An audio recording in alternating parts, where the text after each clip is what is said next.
Kahapon, ang criminology student na si Emmanuel Tura ang nakakuha ng mas mataas na puntos sa unang banggaan. Pero pagdating sa back-to-back tapatan, ang kampiyon na si Lala Pabunan pa rin ng namayagpag. Isang panalo na lang ang kailangan ni Lala para hirangin grand finalist.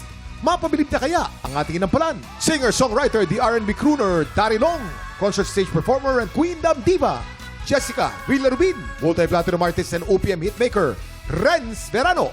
Makuha na kaya ni Lala ang inaasam na ikawalong panalo? Abangan yan dito sa Tanghalan ng Kampiyon!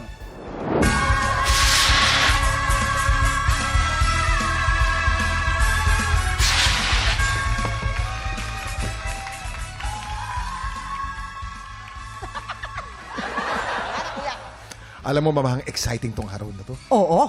Nakakakaba ang laban today dahil isang panalo na lang ang kailangan ni Lala. Finalist na siya. Grand Oo finalist na si nga, Lala nako. Pabunan. Di ba? Kaya nga, Kuya Kim, siya na kaya ang susunod nating grand finalist. Saksihan ang kanyang make or break performance dito sa Tanghalan ng Kampiyon! Ang magpapasiklaban ngayong umaga, Francine Llarena,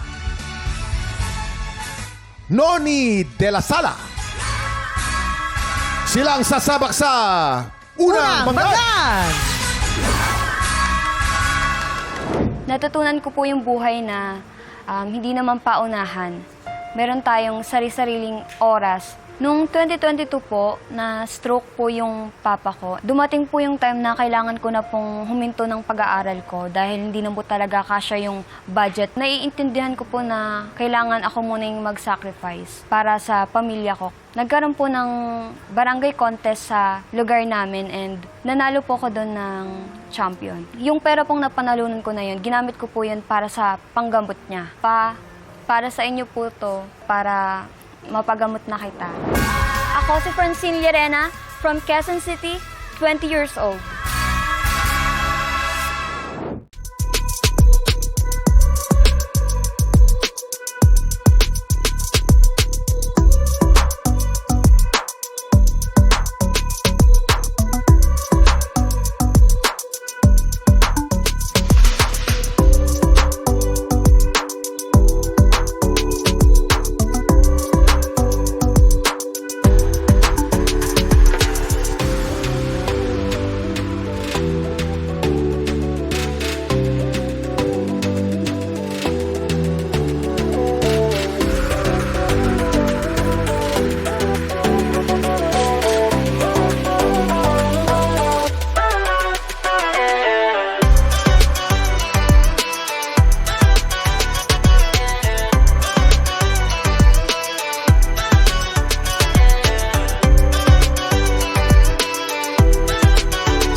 Tik Tropa, pinanood mo hanggang sa dulo itong video na ito?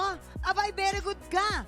For more happy time, watch more TikTok Lock videos on our official social media pages and subscribe to GMA Network official YouTube channel.